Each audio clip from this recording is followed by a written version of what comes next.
So before we get into the large group discussion of this, I'd like you to break into groups of just 2 or 3. Maybe just turn towards the people in your row or the people that you're sitting next to and kind of discuss your initial reaction and response to this. What sticks out, what settles with you, what questions do you have. So discuss it amongst yourselves for a few minutes before we bring it to the large group, please.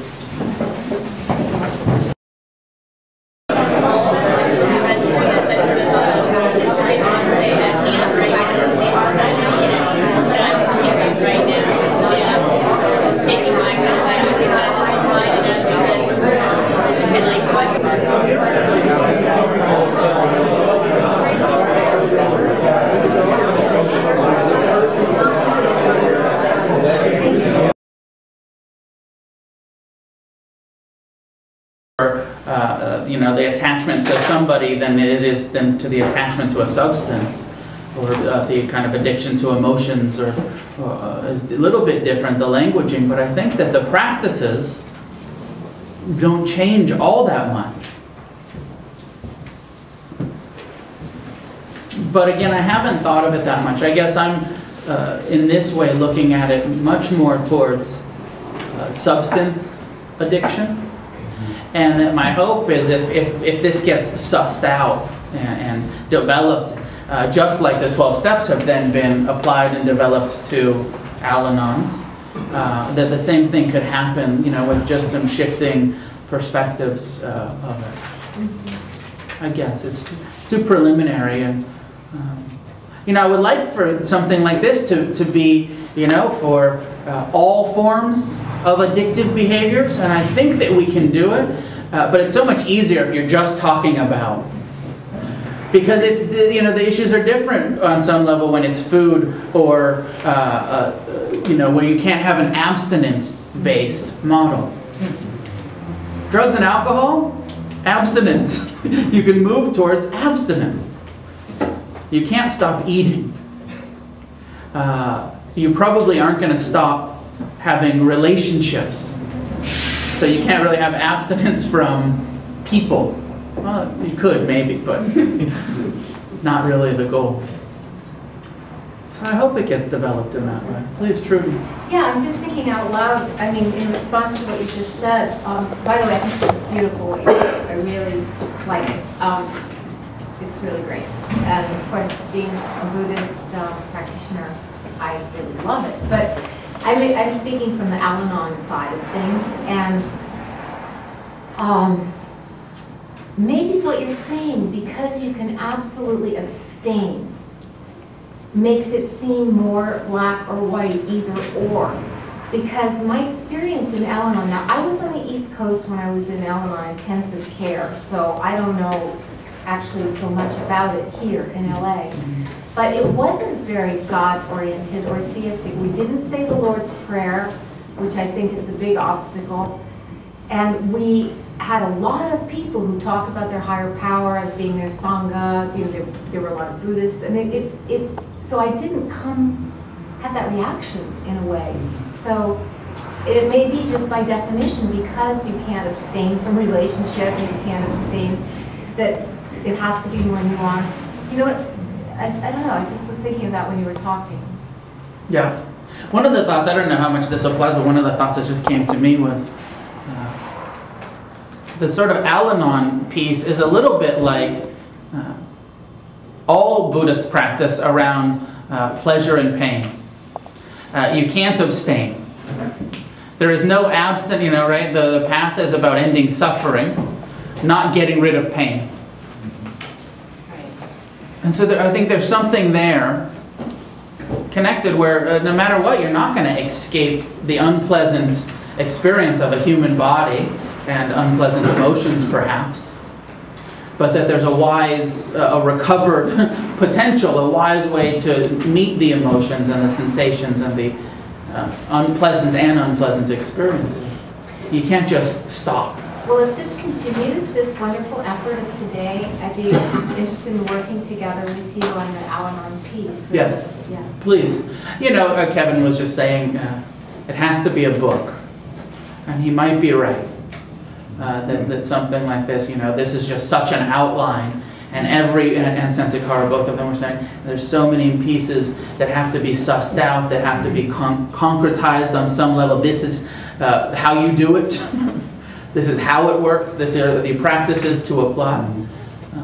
And my comment to them, and I agree, maybe it does have to be a book, was that I'm not so sure that I want to be the sole author of something like that. A meeting, a book. Yeah, something like supposedly the basic text of AA was, which is, you know, the first 100 women and men who came together and sort of did this together, wrote this book. And so I'd be much more interested in the people in this room and the other people in this world who have kind of a combined development of a book around this stuff rather than some individual trying to write.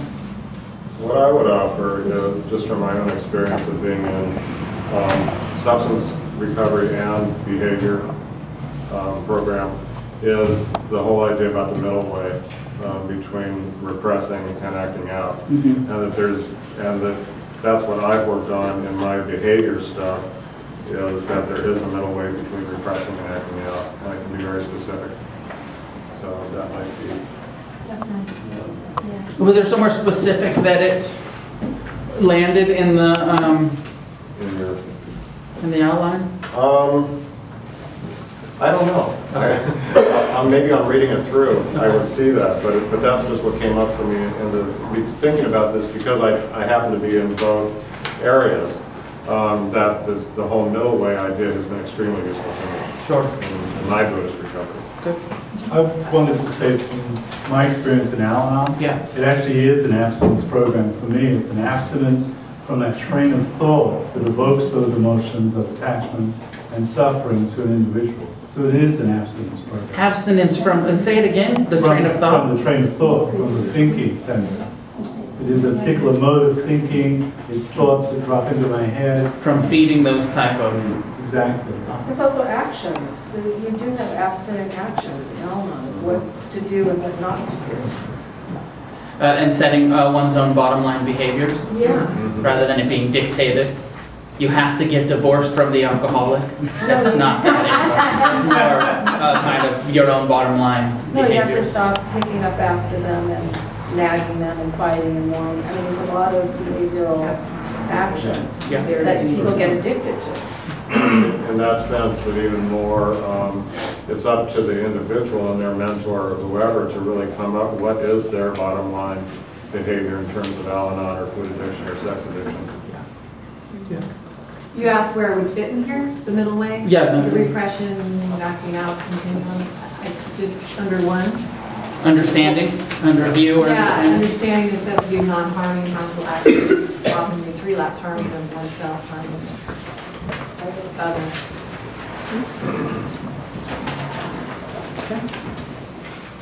Santa Carla? It also goes under path on the first page. And the original teaching started with the middle way before the Buddha brought up the Four Noble Truths. So before, as an introductory, before we talk about the Four Truths. That was the original phrase. As intro. And then it flows through every one of the paths. Right means middle way, in a sense. Sama. Sama is balance, middle way. Okay. Please. A few things kind of taken off. That was commit to the Buddhist path of recovery. Going into recovery, I was blessed with honestly being desperate enough that I didn't give a shit what had to be believed, but I did stay in the needing to have something. You had spoke, I'd heard some time ago about externalizing to just get out of yourself, which did help a lot, which has turned into the people in the rooms being my higher power. Because that's all I ever really needed to look to find what I needed to get to survive that day. And the reason I brought up this part was because my first reaction to that was the factioning that is going to happen from, you know, Christian-based or Buddhist-based or anything based. It all stems around saving people from basically dying and harming others.